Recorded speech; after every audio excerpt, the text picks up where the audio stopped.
ये क्वेश्चन किसने पूछा सबसे पहला?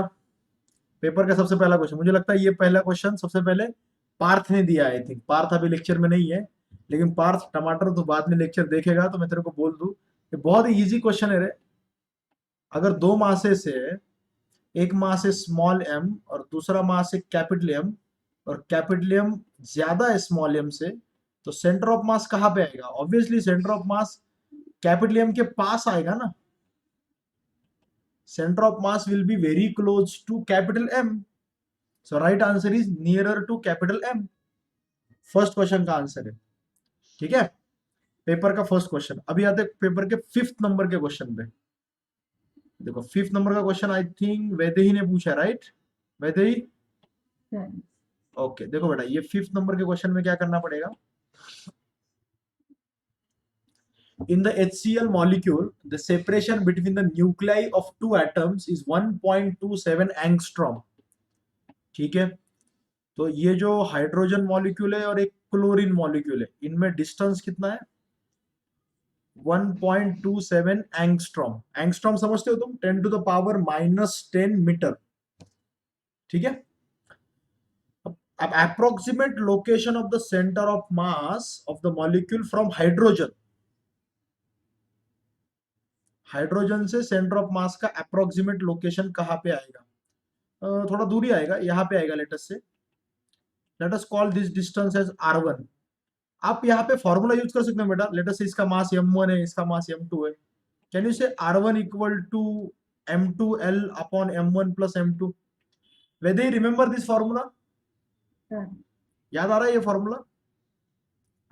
हाँ, अभी इस फॉर्मूले को यहाँ पे यूज करो।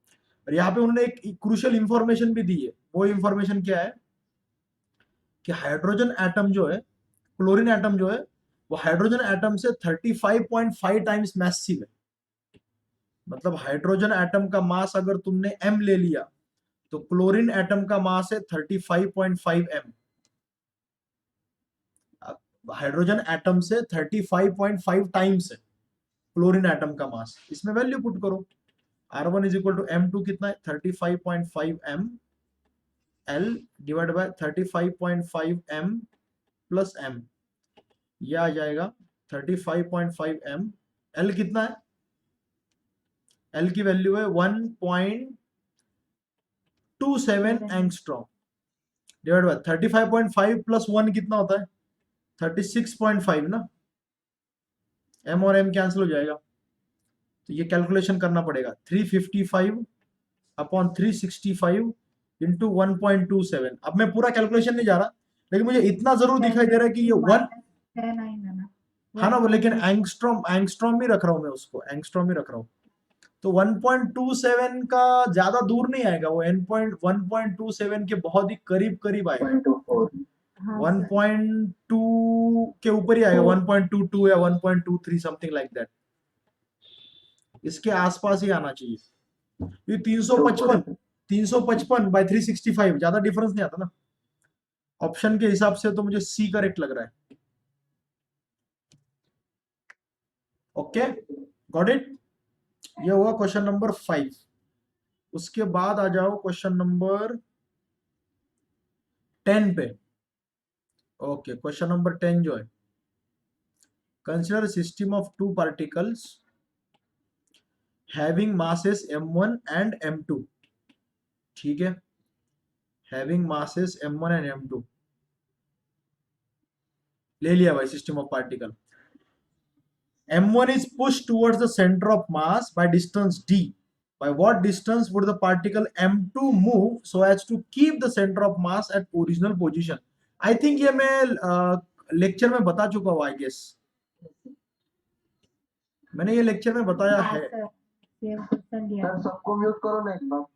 ठीक है, एक सेकेंड ना बेटा, सबको म्यूट कर देता हूँ। किसी को बात करनी है तो ही अनम्यूट करो, अदरवाइज म्यूट रहने दो, ठीक है। Consider the system of two particles having masses. ये एक्चुअली मैंने ऐसे बताया था कि ये m1 मास है, ये m2 मास है, और ये उनका सेंटर ऑफ मास है। अगर तुम इसको डेल्टा x1 से पास लेके आते हो करीब, तो वही अगर तुम्हें सेंटर ऑफ मास एक ही जगह पे रखना है तो इसको भी डेल्टा x2 से आगे लाना पड़ेगा, और इनका आपस में रिलेशन ऐसा रहेगा m1 delta x1 has to be equal to m2 delta x2। तो इन्होंने बोला है कि m1 कितना डिस्टेंस से आगे आया, d। यार तो m1 d से अगर आगे आया तो m2 कितने से आगे आएगा, m1 d equal to m2 delta x2। तो डेल्टा x2 कितना आएगा, m1 d अपॉन m2। इसका मतलब करेक्ट आंसर क्या है, m1 d upon m2, C option. Tanushree समझ में आया बेटा ये, आदिल, ऋषिकेश। क्वेश्चन नंबर 10 मुझे लगता है ये भी पार्थ ने पूछा था, तो पार्थ आई होप तुमको भी ये समझ में आ गया होगा। ओके चलो अगले क्वेश्चन पे चलते हैं। ये हो गया क्वेश्चन नंबर 10। क्वेश्चन नंबर 10 के क्वेश्चन नंबर 11 बहुत अच्छा क्वेश्चन है यार। I mean, I like this kind of question, which actually make you think. देखो क्वेश्चन नंबर 11 है बड़ा interesting. A cricket bat is cut at the location of its center. बिल्कुल उसके सेंटर पे कट किया, उसको सेंटर ऑफ मास पे cut किया। मतलब जहां भी कट किया ना वहां पे सेंटर ऑफ मास था, ठीक है। तो इन्होंने कट किया यहाँ पे, तो यहाँ पे सेंटर ऑफ मास था। ओके, अब क्वेश्चन ये है कि जो दो टुकड़े हुए, उन दो टुकड़ों का मास का रेशियो क्या होगा, या फिर मासेस कैसे होंगे। इसका मास मान के चलो m1 है, इसका मास मान के चलो m2, ये m2 ये m1। क्या m1 m2 इक्वल होंगे या अलग अलग होंगे, और अलग अलग होंगे तो कौन सा ज्यादा होगा। अब मुझे पता है फर्स्ट इंप्रेशन बहुत से लोगों को ये आया होगा कि दोनों का मास सेम होगा। क्यों, क्योंकि सेंटर ऑफ मास पे कट किया इसलिए। M I right. किसने पूछा था ये क्वेश्चन नंबर 11, प्रतीक तुमने। हाँ वैसे ही बेटा तुमको फर्स्ट इंप्रेशन पे यही लगा होगा ना कि दोनों तरफ का मास सेम होना चाहिए, है कि नहीं, क्योंकि सेंटर ऑफ मास पे कट किया। लेकिन तुम जो सोच रहे हो वो गलत है। क्यों, लेट मी एक्सप्लेन क्यों गलत है। देखो बेटा, यहां से अगर तुम डिस्टेंस लेते हो सेंटर ऑफ मास से, तो लेट अस से इसका डिस्टेंस है r1 और इसका डिस्टेंस है r2, ठीक है। तो ये मास है m1, ये डिस्टेंस है r1, ये मास है m2, ये डिस्टेंस है r2, और ये है सेंटर ऑफ मास। दिखाई दे रहा है तुमको बेटा। ओके, मुझे एक बात बताओ, सेंटर ऑफ मास के हिसाब से मैं ऐसे बोल सकता हूं क्या, m1 r1 is equal to m2 r2। वैसे ही, एम आई राइट और रॉन्ग। ऐसे कैसे बोल सकते हैं। ऐसे कैसे बोल सकते हैं, चलो बोल देता हूं मैं ऐसे कैसे बोल सकता हूं। लेटर से ये सेंटर ऑफ मास है, ये m1 है, ये डिस्टेंस r1 है, ये m2 है, ये डिस्टेंस r2 है। अच्छा मुझे एक बात बताओ, सेंटर ऑफ मास कहाँ पे बेटा, यहाँ पे ओरिजिन पे है ना। सर इसमें R1 is equal to R2 होगा, पर उसमें हमें थोड़ी ना पता है कि R1 mistake mistake mistake mistake mistake, तुमने पहला स्टेटमेंट जो बोला वही गलत बोला। तुमने बोला r1 इक्वल टू r2 है, ये तुमको किसने बताया r1 इक्वल टू r2 है, हु टोल्ड यू। ऐसा है कि क्या मतलब कि सेंटर ऑफ मास m2 से नजदीक है तो मतलब उधर का मास ज्यादा होगा। हाँ अभी कैसे बोले तुम, m2 के पास में है ना सेंटर ऑफ मास, r2 की वैल्यू जो है वो कम है r1 से, इसलिए m2 की वैल्यू जो है वो m1 से ज्यादा है। समझे क्या एवरीबॉडी। हाँ सर आप समझा। सेंटर ऑफ मास बेटा वैसे ही ये सोचो ना, बताओ। वैसे ही ये सोचो ना, सेंटर ऑफ मास m2 के पास में है ना, तो m2 ज्यादा होना चाहिए ना, और m1 से दूर है ना, तो m1 कम होना चाहिए ना। तुम्हारे दिमाग में सोच रहे हो कि r1 r2 इक्वल है, r1 r2 कहाँ इक्वल है, r1 ज्यादा है r2 कम है। समझा कि नहीं समझा। सेंटर ऑफ मास मींस दोनों मासेस को इक्वली डिवाइड करता ना, तो यही तो तुम्हारे दिमाग से ये चीज तो निकालो पहले, किसने कहा तुमको सेंटर ऑफ मास दोनों तरफ इक्वली डिवाइड करता है, किसने कहा। तो सेंटर वही आता जहाँ नहीं दोनों मास इक्वल है ना, दोनों साइड में। नहीं नहीं, ये ख्याल दिमाग से निकालो कि सेंटर ऑफ मास दो इक्वल टुकड़े करता है, सेंटर ऑफ मास दो इक्वल टुकड़े नहीं करता। यही तो, इसी वजह से तो तुमने वो आंसर टिक किया कि the two pieces will have same mass. Logically analyse करो, centre of mass equally divide नहीं करता यहाँ पे। अगर तुम सेंटर ऑफ मास पे वो क्रिकेट की बैट को कट करोगे तो जो राइट वाला पार्ट है, बेस वाला पार्ट, वो ज्यादा हेवी होगा। सेंटर ऑफ मास उसके नजदीक इसीलिए गया ना, सेंटर ऑफ मास उसके नजदीक जाने का रीजन ही यही है कि वो ज्यादा मास है, वरना सेंटर ऑफ मास उसके करीब क्यों जाता। आपको पता है, जब मैंने सुना था, ये मेरे को पता नहीं कितना ट्रू है, Sachin Tendulkar used actually 2 types of bats in his career. वो जब बाहर जाता था खेलने के लिए, न्यूजीलैंड या फिर इंग्लैंड या ऑस्ट्रेलिया, कि वहां की पिच जो होती है वहां पे बाउंस ज्यादा होता है, तो वो ऐसी बैट यूज करता था जो थोड़ी ऊपर के साइड थोड़ी सी हेवी है, मतलब इधर थोड़ी सी हेवी है, क्योंकि बाउंस ज्यादा था ना, बाउंस, बॉल ज्यादा बाउंस होता था, तो ये इधर का पार्ट थोड़ा हेवी हुआ करता था, जो बैट वो बाहर यूज करता था। और जो बैट वो इंडिया में यूज करता है, इंडिया, पाकिस्तान, बांग्लादेश, श्रीलंका, सब कॉन्टिनेंट के जो कंट्रीज है, तो यहाँ पे बाउंस ज्यादा नहीं होता पिच पे, तो यहाँ पे जो वो बैट यूज करता था उसमें लोअर साइड में ज्यादा हेवी हेवी रहता था, ये वाला पार्ट हेवी रहता था सचिन तेंदुलकर के बैट में। तो वो जो बैट्स यूज करता था आउटसाइड, जैसे यूरोप में, ऑस्ट्रेलिया वगैरह में, और जो यहाँ पे इंडिया, पाकिस्तान, श्रीलंका, बांग्लादेश, यहाँ पे अलग, क्योंकि यहाँ पे पिच पे आप देखोगे इंडियन पिच पे बाउंस नहीं होता ज्यादा। इंडियन पिच पे शायद सिर्फ एक ही पिच है जहाँ पे थोड़ा सा बाउंस मिलता है, ईडन गार्डन के कोलकाता में।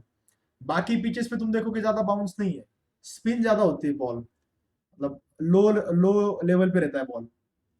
तुमको पता है क्या ये? यस सर, वो तुम में बैट बनवाना था तुम में से कोई क्रिकेट फैन है क्या यहाँ पे? सर, वो बैट बनवाना था। Yes sir. वो हर कोई अपने, तो तुम पहले दिमाग से ये हटा दो, दिमाग से ये हटा दो कि centre of mass equally divide करता। मैं तुमको बता दूं तुम्हारे ये दिमाग में क्यों आया और क्यों तुम इतना डिफिकल्ट जा रहा है तुमको सोचने में। Centre of mass equally divide करता है अगर सेंटर ऑफ मास और ज्योमेट्रिक सेंटर सेम है तो। If centre of mass and geometric centre are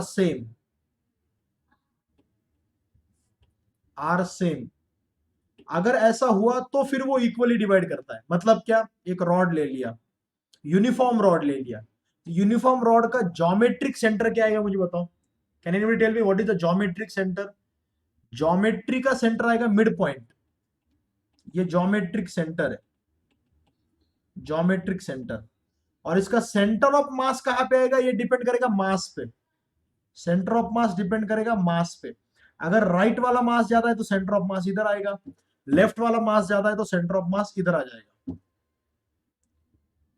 तो अगर अगर ज्योमेट्रिक सेंटर और सेंटर ऑफ मास दोनों के दोनों मैच हो गए, और अब तुम अगर उनके दो टुकड़े करोगे तो दोनों साइड में दो मास इक्वल आएंगे। Am I making sense Vaidehi? Sir वही मैं ज्योमेट्रिक सेंटर से ले रही थी। हाँ, ज्योमेट्रिक सेंटर और सेंटर ऑफ मास दोनों मैच हुए, फिर उनके दो टुकड़े किए तो दोनों साइड इक्वल इक्वल आएंगे। लेकिन यूनिफॉर्म डिस्ट्रीब्यूशन नहीं है, एक साइड का मास ज्यादा है, ज्योमेट्री का सेंटर अलग और सेंटर ऑफ मास अलग है, तो अब तुम सेंटर ऑफ मास पे कट करोगे तो यार दोनों साइड सेम मास तो नहीं आएगा। ठीक है, इंटरेस्टिंग क्वेश्चन है एक्चुअली ये। आपकी क्या बोल सकते हैं, अंडरस्टैंडिंग को चैलेंज करता है कि आप रियली सेंटर ऑफ मास के बारे में ठीक से सोचते हो या फिर ऐसे ऊपर ऊपर से सोचते हो। ओके, ये हो गया क्वेश्चन नंबर 11। अभी चलते हैं अगले क्वेश्चन पे, क्वेश्चन नंबर 12। ये लगता है मैंने क्लास में करवाया है ये क्वेश्चन, आई थिंक, ऐसा लग रहा है मेरे को। कहाँ सर करवाया सर? सिर्फ मैंने वैल्यूज अलग ली होंगी डेफिनेटली, लेकिन क्वेश्चन मैंने क्लास में करवाया जरूर है जहां तक मेरे को याद है। मैंने आपको बोला था कि इस क्वेश्चन में क्या करना पड़ेगा, तुमको एक्सेलरेशन पहले फाइंड करना पड़ेगा। एक्सेलरेशन निकालना और फिर सेंटर ऑफ मास वो आएगा m2 minus m1g upon m1 plus m2, तो वो एक्सेलरेशन आ जाएगा 3m minus mg upon 4m, 2mg by 4m, m और m कैंसल, ये हो जाएगा g बाई 2। ये आ गया g/2, ठीक है। Once you get acceleration equal to g/2, ठीक है, अब तुम सेंटर ऑफ मास का एक्सेलरेशन कैसे निकालोगे? Acceleration of centre of mass is equal to m1a1 plus m2a2 plus m1 m1 कितना है m, इसका एक्सेलरेशन ऊपर है तो उसको ले लो प्लस, वो आएगा प्लस g/2, प्लस m2 कितना है 3m, इसका एक्सेलरेशन है नीचे तो उसको ले लो माइनस, माइनस कितना आएगा minus g/2, total divide bye 4m ना टोटल मास, और देखो कितना आता है ये आएगा भाई mg/2 minus 3mg/2 upon 4m, mg/2 minus 3mg/2 कितना आएगा? 2mg, हाँ 2mg माइनस 2mg/2 मतलब minus mg upon 4m, m और m कैंसल, माइनस g/4, ये आ गया अपना आंसर, माइनस g/4। ओके, तो g/4 आंसर है। माइनस का मतलब सिर्फ डाउनवर्ड होता है, ये ए आंसर है। इजी क्वेश्चन था ये। चलो अगले क्वेश्चन पे चलते हैं। क्वेश्चन नंबर 12 हो गया, क्वेश्चन नंबर 13 पे आते हैं अपन। 13 किसने पूछा था भाई? आई थिंक प्रतीक ने पूछा था, आई गेस प्रतीक।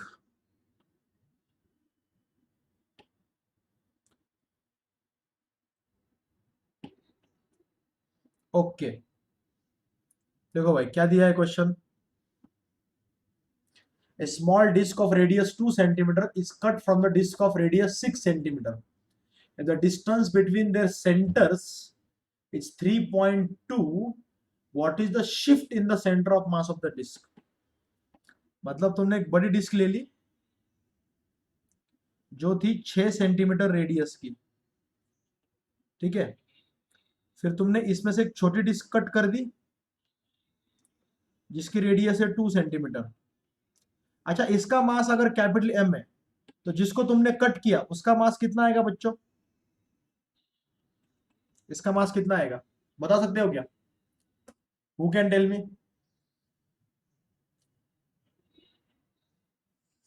m/9, कैसे m/9? उसका एरिया अपॉन छोटे मास का area। करेक्ट, तो इसका रेडियस 6 सेंटीमीटर है, इसका रेडियस 2 सेंटीमीटर है। तो यार रेडियस 6 सेंटीमीटर और 2 सेंटीमीटर का तो मतलब ये हो गया कि रेडियस 1/3 है, 6 का 1/3 2 होगा, 1/3। अब रेडियस 1/3 हो गया तो एरिया 1/9 हो जाएगा ना। रेडियस अगर 1/3 हो गया तो रेडियस के स्क्वायर को प्रोपोर्शनल होता है ना, एरिया पाई स्क्वायर होता है, तो एरिया 1/9, तो मास भी हो जाएगा कैपिटल m/9। ठीक है, तो इसको तुमने कट कर दिया, तो कट करने के बाद तुम्हारा सेंटर कहाँ पे आएगा ये फाइंड करने के लिए मैंने आपको एक फॉर्मूला बताया था। क्या फॉर्मूला बताया था मैंने आप लोगों को, याद है क्या? 1r1 minus m2x minus m2x2 upon m1 minus m2. Very good. New centre of mass is equal to m1x1 minus m2x2, जिसको कट किया वो m1 माइनस m2। m1 है तुम्हारा capital M, capital M, x1 है तुम्हारा 0 क्योंकि उसका centre 0 है, डिस्क का ओरिजिनल, माइनस m2, m2 कितना तुम्हारा m/9, और जिसको तुमने कट किया उसका सेंटर कहाँ पे बोला उन्होंने, डिस्टेंस कितना दिया है ये वाला? सेंटीमीटर 3.2, 3.2, 3.2 3.2 दिया है। यहाँ पे पुट करो 3.2, 3.2 divide by m1 minus m2 मतलब m माइनस m/9। देखो तो कितना आता है ये, कैलकुलेट करेंगे तो ये 0 हो जाएगा, 0.5 minus m into 3.2 by 9 upon 8m/9, तो ये हो जाएगा m और m कैंसल, 9 और 9 कैंसल, माइनस 3.2, 0.4 हाँ minus 0.4 माइनस 0.4, मतलब लेफ्ट में शिफ्ट होगा 0.4 से, लेफ्ट में शिफ्ट होगा 0.5। ये फर्स्ट ऑप्शन आंसर है इसका। What is the shift in the center of mass? 0.4 towards left. Got it? ये नया सेंटर ऑफ मास आएगा.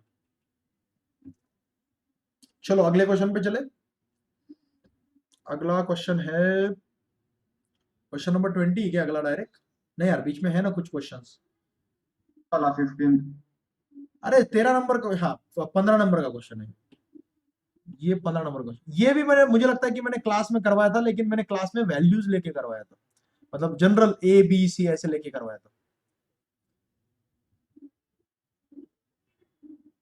सेंटर ऑफ ग्रेविटी मतलब क्या सर? सेंटर ऑफ ग्रेविटी और सेंटर ऑफ मास जनरली दोनों सेम होते हैं, लेकिन उन दोनों में क्रूशियल फर्क है. फर्क ये है बेटा, सेंटर ऑफ ग्रेविटी जिसको बोलते हैं सीजी, सेंटर ऑफ ग्रेविटी, वो जो होता है ना, it is the centre of gravitational force. Centre of gravitational force. अभी यूजुअली क्या होता है छोटे ऑब्जेक्ट्स के लिए, for smaller objects centre of mass और सेंटर ऑफ ग्रेविटी सेम होते हैं. For smaller objects centre of mass and CG are same. लेकिन लार्जर ऑब्जेक्ट के लिए सेंटर ऑफ मास और सीजी सेम नहीं होते. जैसे लार्जर ऑब्जेक्ट के लिए मैं एग्जांपल दे दूं, लेट अस से this is the earth and this is the moon. Okay, अच्छा मुझे कौन बताएगा कि मून का सेंटर ऑफ मास कहां पे आएगा? मून का सेंटर ऑफ मास कहां पे आएगा? What do you think? कौन बताएगा मेरे को?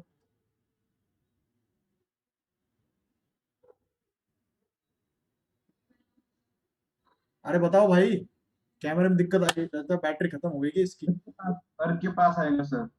अरे मून का नहीं, मैं मून और अर्थ का दोनों मिला के नहीं बोल रहा, मैं सिर्फ मून का, ओनली मून.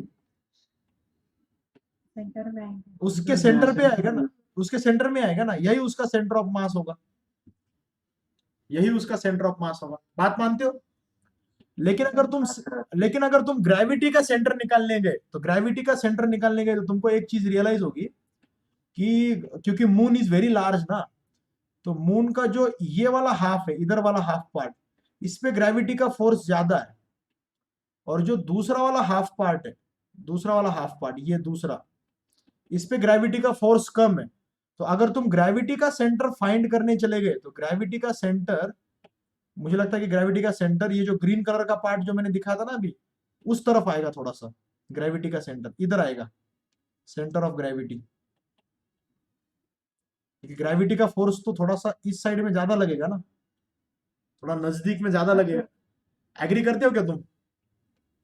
हाँ तो sir. In case of the Yes, moon center of mass and center of gravity are different, but in case of regular objects like normal objects, like कोई भी नॉर्मल अर्थ के ऊपर जो भी छोटा मोटा ऑब्जेक्ट तुम पकड़ लो, centre of mass centre of gravity same होते हैं. लार्ज ऑब्जेक्ट में अलग अलग हो सकते हैं. तो इसेंशियली जब तुमको यहाँ पे बोला है कि सेंटर ऑफ ग्रेविटी फाइंड करो, मतलब तुमको centre of mass he find करने को बोल रहे हो. एक ही तो चीज है वो. अब रॉड मून की जितना बड़ा थोड़ी है, छोटा ही है ना. अब देखो उसकी लीनियर डेंसिटी कितनी दी है रॉड की? रॉड की लीनियर डेंसिटी दी है lambda is equal to x plus two, बराबर है 2 प्लस एक्स, एक्स प्लस टू. और रॉड की लेंथ कितनी दी है? 3 मीटर. मैंने आपको कहा था सेंटर ऑफ मास कैसे फाइंड करते हैं? एलिमेंट लेना पड़ता है, ये डिस्टेंस लेना पड़ता है एक्स, ये dx, तो ये आएगा dm. क्या मैं ऐसे बोल सकता हूँ कि बच्चों dm by dx is equal to lambda? बोलो यस और नो. Yes sir. ओके, तो Yes, sir. लैम्बडा की वैल्यू एक्स प्लस टू, तो dm हो जाएगा x plus two into d x. ठीक है, तो x सेंटर ऑफ मास कहाँ पे आता है? According to formula integration x dm upon integration dm. याद है क्या ये formula? Sir. yes sir. Okay, चलो अभी इसको यूज करो. x centre of mass equal to integration x into dm की वैल्यू पुट करो यहां से, x plus two d x total divide by integration x plus two d x. ये आएगा, ऊपर का जो इंटीग्रेशन है वो हो जाएगा, इसको मल्टीप्लाई करो इसको, x square plus 2x dx, और नीचे का इंटीग्रेशन होगा x प्लस 2 dx। चलो ऊपर का इंटीग्रेशन कौन बताएगा मेरे को, न्यूमरेटर का? Cube by 3 very good, plus x square plus x square. Limits are 0 to 3 metre ना, लेंथ, हाँ लेंथ 3 मीटर तक दी है, 0 to 3 मीटर। ओके, उसके नीचे इसका इंटीग्रेशन बताओ। Plus 2x 2 plus 2x. हाँ, इसका भी 0 to 3, एग्री? चलो अब अपर लिमिट पुट करो, लोअर लिमिट पुट करो। ऊपर में अपर लिमिट पुट करोगे 3 का क्यूब 27/3 प्लस 3 का स्क्वायर 9, माइनस 0 हो जाएगा ये। नीचे क्या आएगा, 3 का स्क्वायर 9/2. 9/2 प्लस 6 माइनस 0 हो जाएगा। हाँ देखो कितना आता है ये, 9 प्लस 9 18। नीचे कितना आएगा, साइन 2 ने 12, 12 आणि 9 21, नीचे 21 आएगा। सर क्या बोल रहे हो बेटा, कैलकुलेशन समझ में नहीं आया? 1. कैलकुलेशन समझ में नहीं आया क्या? नहीं सर, मैं आंसर बोल रहा था। ओ अच्छा अच्छा, आंसर में निकाल रहा हूँ ना, ये देखो आंसर आ गया 12/7। ये अपना आंसर है। 6 के आसपास आता बोल रहा था सुनने।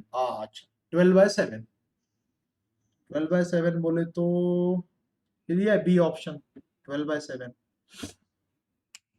Got it? ये हो गया 15 नंबर का क्वेश्चन। ओके, चलो I hope you have understood two things. First कि ये क्वेश्चन कैसे सॉल्व करने का, और सेकंड सेंटर ऑफ मास और सेंटर ऑफ ग्रेविटी में क्या फर्क है। छोटे ऑब्जेक्ट के लिए centre of mass centre of gravity same होते हैं, बड़े ऑब्जेक्ट के लिए centre of mass centre of gravity अलग हो सकते हैं। अच्छा, ये क्वेश्चन किसने पूछा, क्वेश्चन नंबर 17, उसका नाम बताओ यार मेरे को, किसका क्वेश्चन है? डेफिनेटली उसने एक लेक्चर मिस किया है। किसने पूछा था? साक्षी। बट आपने ये लेक्चर मिस तो नहीं किया? मिस कर दिया ना एक लेक्चर, क्योंकि यही एग्जैक्ट सेम क्वेश्चन मैंने लेक्चर में लिया है। एक सॉलिड स्फीयर है, लिया था सर। तुम लोगों को तो उसका आंसर भी याद होगा मेरे ख्याल से। इसमें से इसको कट कर दिया है ना, तो इसका मास अगर कैपिटल एम है तो इसका मास आया था m/8, क्योंकि रेडियस के क्यूब को प्रोपोर्शनल रहता है ना, और इसकी रेडियस तो r/2 है। By 14 sphere of diameter small r है तो रेडियस r/2 आएगी ना, है कि नहीं? डायमीटर स्मॉल आर है तो रेडियस r/2 है। अब इसको तुमने कट कर दिया, इसको कट कर दिया, तो सेंटर ऑफ मास कहां पे शिफ्ट होगा? लेफ्ट में शिफ्ट होगा। कितना लेफ्ट में शिफ्ट होगा वो फाइंड कैसे करते हैं? अपने पास फॉर्मूला है, कैसे फाइंड करते हैं अपन लोग? वो अपन ऐसे फाइंड करते हैं, x centre of mass is equal to m1x1 minus m2x2 upon m1 minus m2। Sakshi, do you remember this? Yes, sir. बेटा तुमने ये वाला लेक्चर सच सच बताओ, एक लेक्चर तुमने मिस किया था ना ये वाला? नहीं, मिस नहीं किया सर मैंने। तो ये बेटा क्लास में हुआ था ना, ये इसमें से m में से x1 की वैल्यू यहाँ पे 0 है, माइनस m2 जो कट किया वो m/8 है। बेटा वो m/8 कैसे आया, समझा क्या साक्षी? वो जो कट किया वो m/8 कैसे आया, समझा क्या?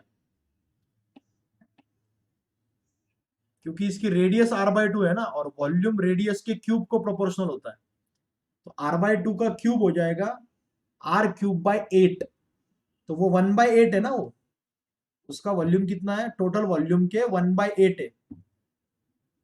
हाँ सर। ओके, फिर कितना हो जाएगा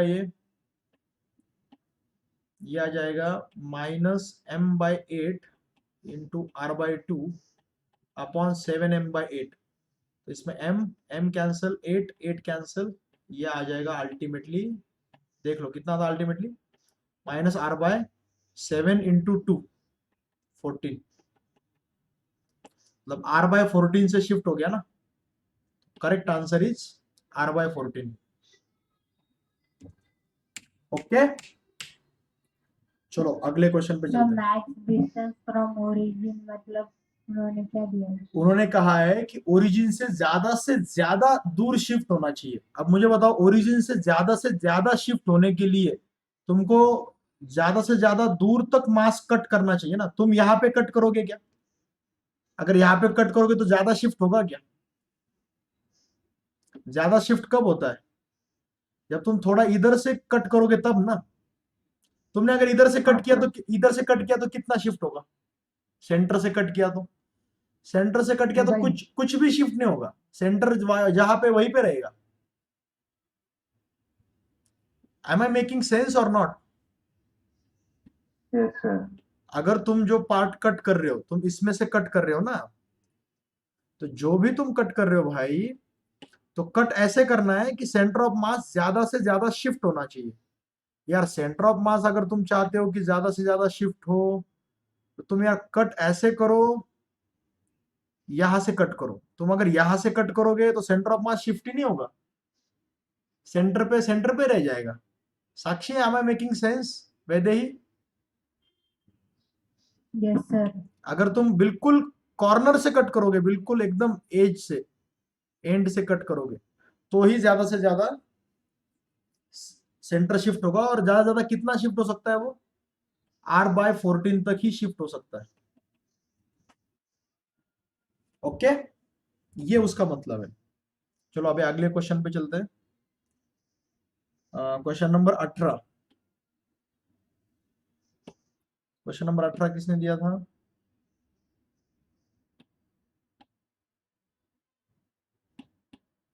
ये देखो, क्वेश्चन नंबर 18 में दिया है, centre of mass of 3 particles 1 gram 2 gram and 3 gram is taken as origin.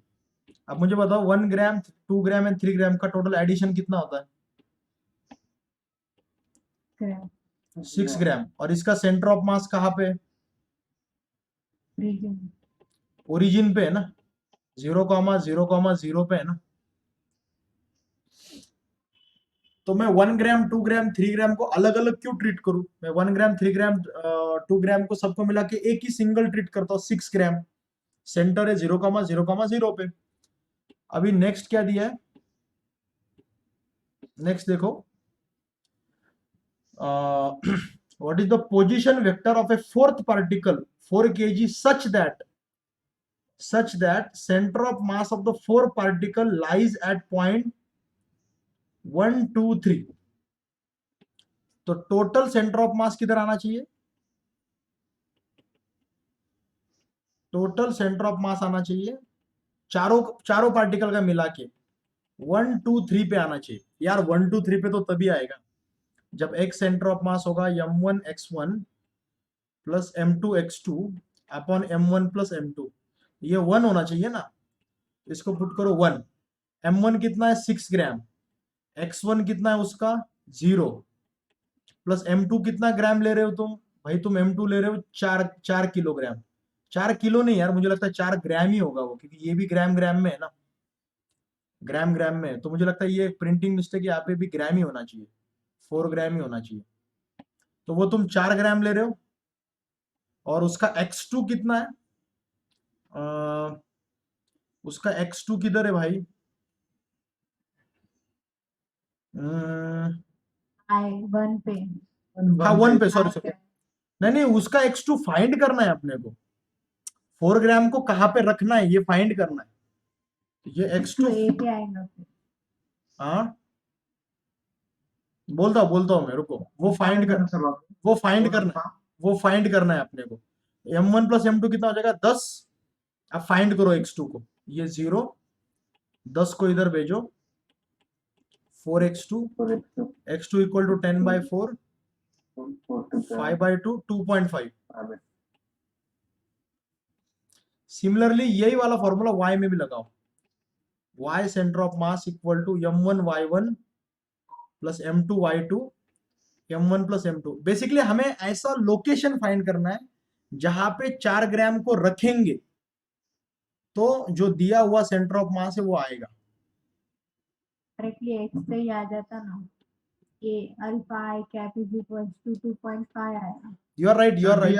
Your right आ जाएगा, लेकिन मैं वेरिफिकेशन के लिए मैं सेकंड वाला भी कर रहा हूँ, ठीक है, एक वेरिफिकेशन कर लेता हूँ ना, उसके लिए भी तो वही आना चाहिए ना। ये आ जाएगा 2, M1 है 6 ग्राम, ये 0 पे है, M2 है 4 ग्राम, उसका Y2 फाइंड करना है, और 6 + 4 कितना है 10, 10 को इधर लेके आ जाओ, ये 20 हो Y2 जाएगा, ये 0, हाँ बेटा 4Y2, Y2 है ना Y2 कितना होगा 5 ना, क्या बोल रहे हो बेटा? सर, 2Y2 है ना, 2J कैप। बेटा यही आया ना, ये X2 आया, ये Y2 आया, तो वो जो उसका जो पोजीशन वेक्टर है उसमें अल्फा इंटू आई कैप प्लस 2 J कैप है ना, तो 2 2Y2 आना चाहिए ना सर।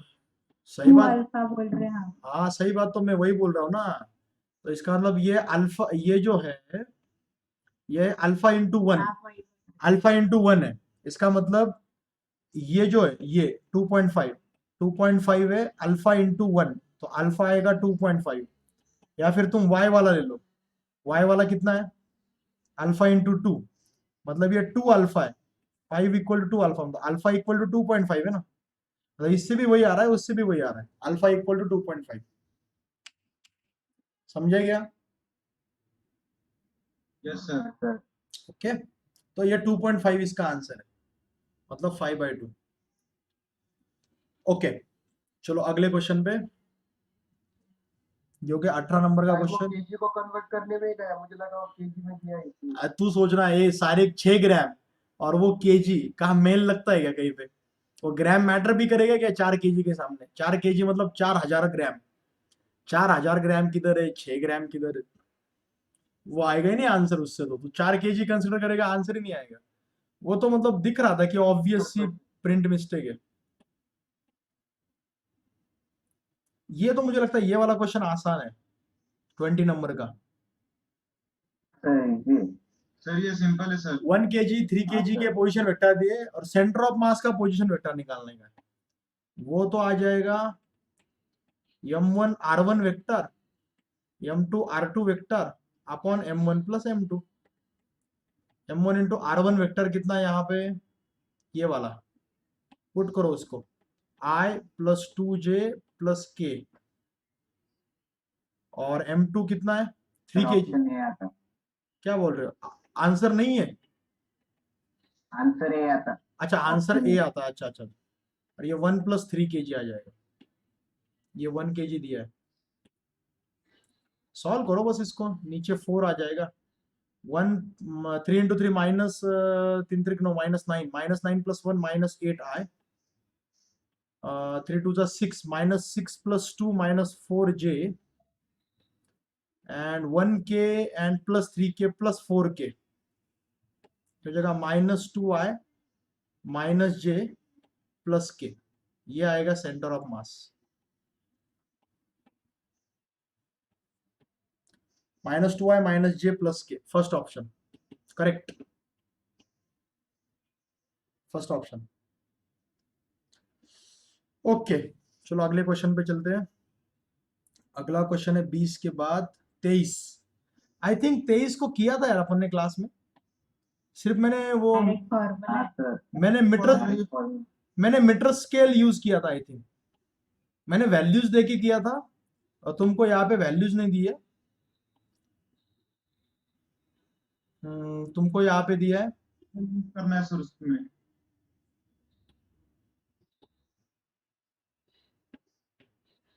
इसमें सिर्फ तुमको ऐसे दिया है, तुमको m के टर्म्स में दिया है, ये ऐसा है, ये ऐसा है, यहाँ पे l 2l 3l ऐसे, nl m 2m 3m nm, centre of mass निकालना है ना, x centre of mass is equal to sigma mi xi upon sigma mi, ये आएगा sigma mi xi, sigma mi xi क्या हो जाएगा,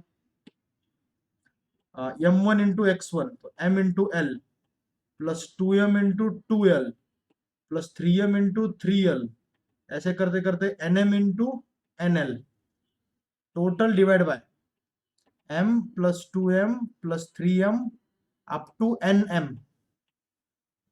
सही बात है क्या? ये मैंने सही लिखा क्या?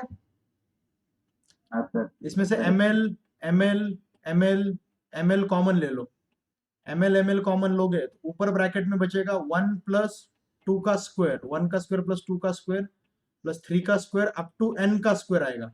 Correct. और नीचे क्या आएगा? m कॉमन लोगे तो 1 plus 2 plus 3 2 plus up to n। 3. इसमें m और m कैंसिल हो जाता, l in bracket up to n square, sigma n square का फॉर्मूला आएगा ऊपर और नीचे सिग्मा n का फॉर्मूला आएगा। ये फॉर्मूले तुमको पता है, ये आएगा n into n plus one into 2n plus 1 by 6 और नीचे का फॉर्मूला है n into n plus 1 by 2। 1 upon 2. बस इसमें n और n cancel, n plus 1 cancel, 2 3 जा 6। आंसर क्या आता है इसमें finally? l in bracket 2n plus 1 by 1 3। upon 3. यह आ जाता तुम्हारा x सेंटर ऑफ मास। समझे कि नहीं समझे? Yes sir. Okay, I hope you understood this. This is question number 23. इसके बाद था क्वेश्चन नंबर 24। 24 किसने पूछा है भाई?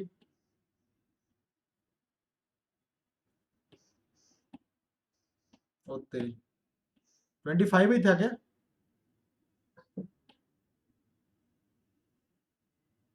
हाँ 25 ही था। 4 particle m, 2m, 3m, 4m are arranged at the corners of parallelogram with each side equal to a। ये पैरेललोग्राम को अपन अगर हर साइड सेम होगी तो रोम्बस बोलते हैं अपन, रोम्बस। ये रोम्बस है। One of the angle between, ये भी अपन ने मतलब थोड़ा सिमिलर था लेकिन उसमें एंगल अलग दिए थे बस। ये ऐसा आएगा ना ये। हाँ सर। और ये एंगल 60 डिग्री दिया है और इसमें सिर्फ सबकी साइड लेंथ कितनी दी है? a। तो तुमको हर एक के कोऑर्डिनेट निकालने पड़ेंगे। हर एक के कोऑर्डिनेट, इसके कोऑर्डिनेट आएंगे 0,0, इसके कोऑर्डिनेट आएंगे a,0, इसके कोऑर्डिनेट आएंगे ये 60 डिग्री है ना, तो ये लेंथ कितनी आएगी वो निकाल लो, यहां से लेके यहां तक एडजेसेंट है ना। तो a cos 60, a cos 60 कितना होता है? a/2। तो a प्लस a/2 हो जाएगा 3a/2। और ये हाइट कितनी आएगी? ये हाइट a sin 60 मतलब √3a/2। तो यू समझ लो कि ऊपर वाले के कोऑर्डिनेट आ गए 3a/2 √3a/2 और इसके कोऑर्डिनेट कितने आएंगे यार? a/2 और √3a/2। Very good, a/2 a/2 and √3a/2, सही बात। अब उनका क्वेश्चन है कि centre of mass of the arrangement. सबके मासेस पहले नोट कर लो यार, क्योंकि उसमें गलती नहीं होनी चाहिए। सबके मासेस नोट कर लो। ये मास है m, कैसे दिया वो देख लेते हैं।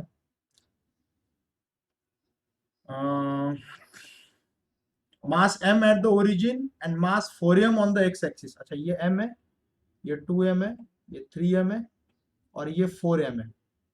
लगाओ फिर equation, m1 x1 m2 x2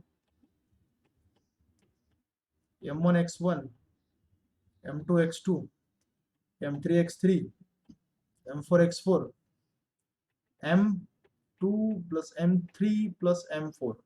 देखो तो कितना आता है ये? m into 0 plus 4m into a plus 2m into a/2 plus 3m into 3a/2 total divide by m plus 4m 5m plus 5m 10m, नीचे 10m आएगा। तो जगह 2 और 2 cancel, 4ma plus ma 5ma plus 3 3 जा 9, 9/2 is 4.5 ma upon 10m, M cancel, 5 plus 4.5 9.5, 9.5 A upon 10 0.95 A, Right. ये x centre of मास आएगा। मुझे लगता है y centre of mass find करने की जरूरत नहीं है, इसी से ऑप्शन पता चल जाएगा। ये बी ऑप्शन, ऑप्शन बी। इसी से पता चल जाएगा। ओके, चलो बहुत से लोग मुझे लगता है ड्रॉप हो गए अभी 9 बज गए तो भूख लग नेक्स्ट। रही है सर। अरे भूख तो मेरे को भी लगी है। अभी कितने 4-5 क्वेश्चन बचे होंगे, बस 4-5 ही बचे, वैसे ज्यादा नहीं। 25 नंबर का जो क्वेश्चन है, कॉपी पेस्ट, ये देखो। इसमें तो यार मुझे लगता है कि डायरेक्ट दिया है, मतलब जो दिया है वही करने का, आई थिंक सीधा मेंशन किया है इसमें।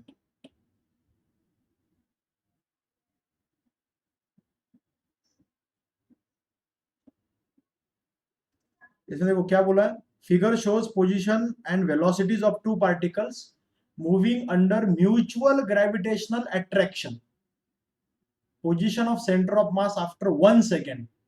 यार तुम ही बताओ, अगर म्यूचुअल अट्रैक्शन है तो सेंटर ऑफ मास जो पहले था वो बाद में भी वही रहना चाहिए ना।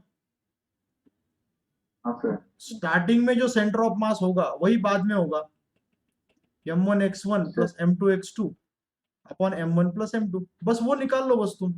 पहले कितना था, m1 देखो 2 kg है, x1 है 2 मीटर, m2 देखो 3 kg है और x2 है 12 मीटर, और 2 प्लस 3 5 kg।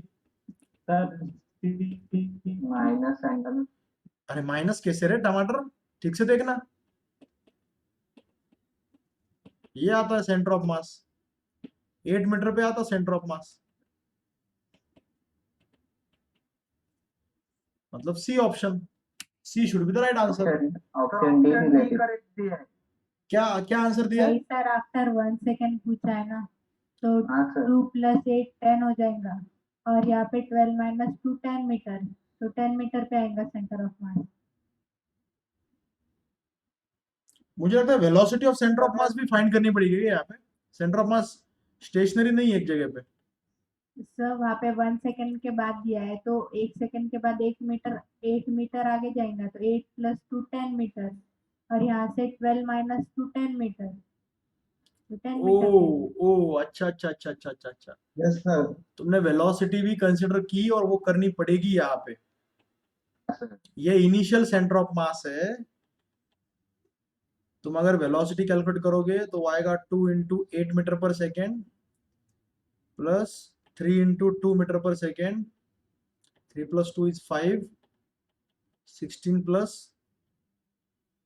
माइनस तो यही ना जो आपको डायरेक्शन। ये उसकी वेलोसिटी है सेंटर ऑफ मास की। तो सर उन्हें तुम्हें -2 है ना सर।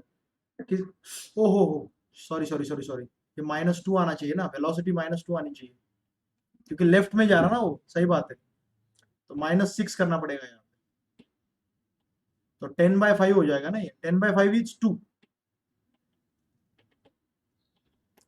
तो velocity of centre of mass is 2 metre per second right में, तो 1 सेकेंड के बाद क्या होगा, 8 मीटर का 2 मीटर पर सेकेंड वेलोसिटी से 8 मीटर का 10 मीटर हो जाएगा। After 1 second centre of mass is equal to, ये 8 मीटर है, पहले 8 मीटर था, 2 मीटर पर सेकेंड की उसकी वेलोसिटी है, तो 2 मीटर इसमें ऐड हो जाएंगे, ये 10 मीटर हो जाएगा। सही बात है, राइट पॉइंट। ये था क्वेश्चन नंबर 25। 27 तो यार अपन क्लास में डिस्कस कर चुके हैं, और मैं फिर से बोल देता हूँ कि 27 का आंसर ए ही आना चाहिए, जो सॉल्यूशन में दिया वो गलत है। We have already discuss this in the class, x power n, तो उसका ग्राफ कैसा है, ये AIEEE में आ चुका है ये क्वेश्चन पहले, this is a previous year question. वैसे क्वेश्चन नंबर 32 भी आसान है, आई थिंक आप कर सकते हो, जो अपन ने पहले वो 5 ग्राम 4 ग्राम वाला क्वेश्चन किया ना, 1 ग्राम 2 ग्राम 3 ग्राम और 4 ग्राम, उसके जैसा ही है क्वेश्चन ये 32। Okay sir, right sir. मुझे लगता है आज यहीं पे रुकते हैं। बाकी की अगर अरे ये भी तो इजी है यार, 31 भी इजी है, आ जाएगा। जी जी सर, तीन अरे पार्टिकल है, मास ये m है, तो देख के ही आ जाता। ये आता है सर उसका आंसर। और देख के आ जाता 1 + 2 + 3/3, 3/6/3 जी 2, 2, 2 आ जाएगा ना इसका आंसर। हाँ सर, दिया है। वर्बली भी आ जाता है। ओके, चलो आज का डिस्कशन यहीं पे रोकते हैं, काफी टाइम हो गया वैसे, आपको भी भूख लगी होगी, मुझे भी लगी है। चलो गुड नाइट एवरीबॉडी। हाँ सर, ओके, कल गुड अपने नाइट को सर। कल अपने को Bye, sir. प्रैक्टिस करनी है, कल अपने को हाँ सर। मोमेंटम कोलिजन के चैप्टर पे। ठीक है, मैं वर्कशीट रेडी रखूंगा। एक वर्कशीट तो मैंने ऑलरेडी दे दिया आप लोगों को, हाँ, सॉल्व करने के लिए। मैं कुछ दूसरा वर्कशीट सर। ढूंढता हूँ, उसमें से क्वेश्चन करेंगे, या फिर प्रीवियस ईयर के हाँ क्वेश्चन सर, ले लेंगे। चलेगा। चलो ठीक है, ओके। Bye sir. मेरी वो क्या बोल रहे हो बेटा? आज जो आपने वर्कशीट दी उसमें डाउट था सर, एक क्वेश्चन। अरे उसमें सॉल्यूशन दिए हुए हैं, तो उसमें कैसा डाउट?